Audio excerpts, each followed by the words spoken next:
તો પછી આપણને પ્રશ્ન થાય કે મારે મારી સાધનાની શરૂઆત ક્યાંથી કરવી? આપણે શું જોઈ રહ્યા છીએ? ગુણ કર્મ વિભાગ જોઈ રહ્યા છીએ. ગુણની સાથે કર્મ સંકળાયેલું છે અને કર્મની સાથે ધર્મ સંકળાયેલો છે. તો સાધનાની શરૂઆત ક્યાંથી કરવી પડે? સાધનાની શરૂઆત પોતાની અંદર રહેલા ગુણોની તપાસથી ચાલુ કરવી પડે. સાધનાની શરૂઆત ક્યાંથી કરવી પડે? ગુણનું ટેસ્ટિંગ કરી. But what is means by ગુણ? મારી અંદર કેવા ગુણ રહેલા છે? એક ગુણ નથી રહેલો.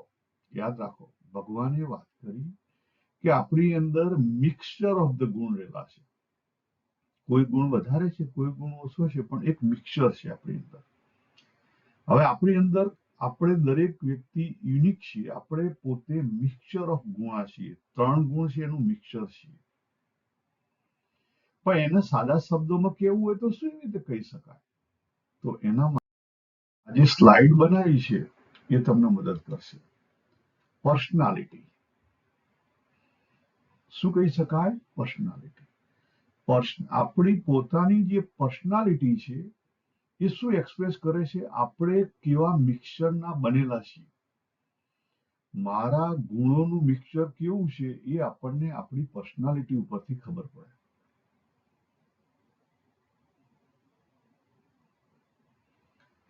તો ગુણને શોધવા માટે શું ચેક કરવું પડે? પર્સનાલિટી ચેક કરવી પડે. પણ પર્સનાલિટી ચેક કેવી રીતે થાય એ પણ પ્રશ્ન થાય. યસ, પહેલા આજે આપણે જોઈએ કે પર્સનાલિટી એટલે શું અને પર્સનાલિટીનો ઉપયોગ કેવી રીતે કરી શકાય, અને પછી આપણે પર્સનાલિટીને કેવી રીતે શોધી શકાય એ પણ જોઈશું. તો પહેલું છે કે આપણે જે મિક્સચરના બનેલા છીએ એનું નામ પર્સનાલિટી. અને એ પર્સનાલિટી આપણે શું કરવાની છે? ઇમ્પ્યોરમાંથી પ્યોર કરવાની છે. એ પર્સનાલિટીની અંદર જે અશુદ્ધિ રહેલી છે એ કાઢવાની છે. ઇનકમ્પ્લીટનેસ ટુ કમ્પ્લીટનેસમાં જવાનું છે. પણ પહેલા ચેક કરવું પડે કે પર્સનાલિટી આપણે જન્મ્યા ત્યારે તો મિક્સ પર્સનાલિટી હતી, આપણને ખબર નહોતી. પછી ધીરે ધીરે આપણને ખબર પડે કે હું ઇન્ટ્રોવર્ટ છું કે એક્સ્ટ્રોવર્ટ છું. ચેક કરજો. પણ એમાં પણ બહુ જવાની જરૂર નથી, કારણ કે એમાં તમે જો ફસાઈ ગયા ને તેમાંથી બહાર નહીં નીકળી ગયો. ગુણ કર્મ વિભાગ બહુ અઘરો વિભાગ છે, એટલે બહુ ડિટેલિંગ કરતા એને સિમ્પલ રીતે જો તમે સમજવાનો પ્રયત્ન કરશો ને તો ઇઝીલી પકડાશે, બાકી નહીં પકડાય. હવે આપણી પર્સનાલિટી પ્રમાણે આપણે દરરોજનો વ્યવહાર કરતા હોઈશું. બરાબર, આપણું જે જીવન આપણે જીવીએ છીએ આપણે પર્સનાલિટી પર જીવીએ છીએ. હવે એની પર જો તમે થોડીક અંતરદ્રષ્ટિ કરો, દરરોજ 5 મિનિટ કરો, દર અઠવાડિયે એટલીસ્ટ અડધો કલાક અંતરદ્રષ્ટિ કરો શરૂઆતમાં, તો ધીરે ધીરે ધીરે આપણને ખબર પડે કે મારી પર્સનાલિટી કેવી છે, મારો સ્વભાવ કેવો છે, મારો ઇનર એટીટ્યુડ કેવો છે, મારો રસ કેવો છે. રસ રુચિના અંગની તો જ ખબર પડશે. રસ રુચિના અંગની ઉપર ફોકસ કરશો ને તો તમને ખરેખર ઈઝી રહેશે. ગુણને પકડવામાં રસ રુચિના અંગ તરફ તમે ફોકસ કરશો તો ઈઝી રહેશે.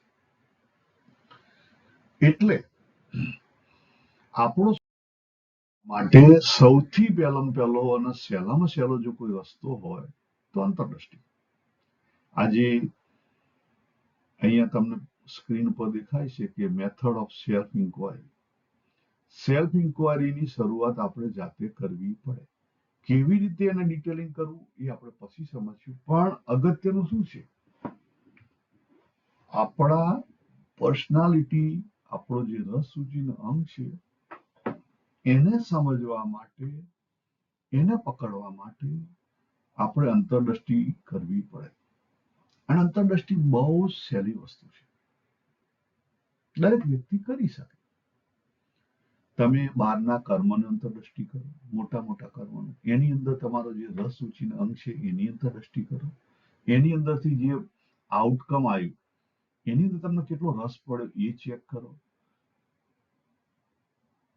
આપણે આજે આજે આખી ફૂલ મેથડ છે એનો ઉપયોગ નહીં કરીએ. આજે આપણે ખાલી સેલ્ફ રિફ્લેક્શન છે, અંતરદ્રષ્ટિ, એનો જ ઉપયોગ કરીશું. તો ધીરે ધીરે ધીરે ધીરે આપણને ખબર પડે અને આપણે પછી એમાં ઊંડા ઉતરી શકીએ. એટલે પર્સનાલિટી જુઓ, પર્સનાલિટી પ્રમાણે પછી એમનું તો તમને ખબર પડશે કે હું કેવા મિક્સચરનો છું. હવે જો આમાં થોડુંક ડિટેલિંગ ક્યાં કરવું એની હું તમને વાત કરું. અહીંયા મેં બતાવ્યું છે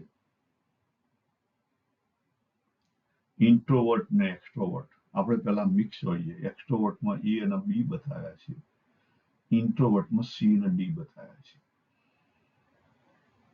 કોઈએ તમારા આ જે એબીસીડી છે એ પર્સનાલિટી બેઝ ઉપર 4 ભાગ પાડેલા છે. કેટલાક લોકો બહુ વધારે પડતા એક્સ્ટ્રોવર્ટ હોય, જેને સામાન્ય ભાષામાં ક્ષત્રિય કહી શકાય. કોઈ ઓછા એક્સ્ટ્રોવર્ટ હોય, જેને વૈશ્ય કહી શકાય. કોઈ ઇન્ટ્રોવર્ટ હોય, જેને શૂદ્ર કહી શકાય. કોઈ વધારે ઇન્ટ્રોવર્ટ હોય, જેને બ્રાહ્મણ કહી શકાય. ખ્યાલ? પર્સનાલિટીને તમે ઊંડા ઉતરો તો ખબર પડે. એટલે જો તમારી પર્સનાલિટી ઇન્ટ્રોવર્ટ છે કે એક્સ્ટ્રોવર્ટ, તમારે ચેક કરવાનું. જે 4 વર્ણ છે ને એ ખરેખર પર્સનાલિટી બેઝ ઉપર છે.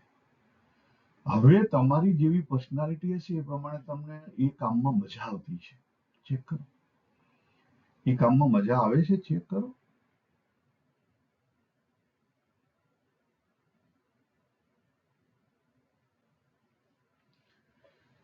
જેવી પર્સનાલિટી હશે એવા કામમાં તમને મજા આવતી છે.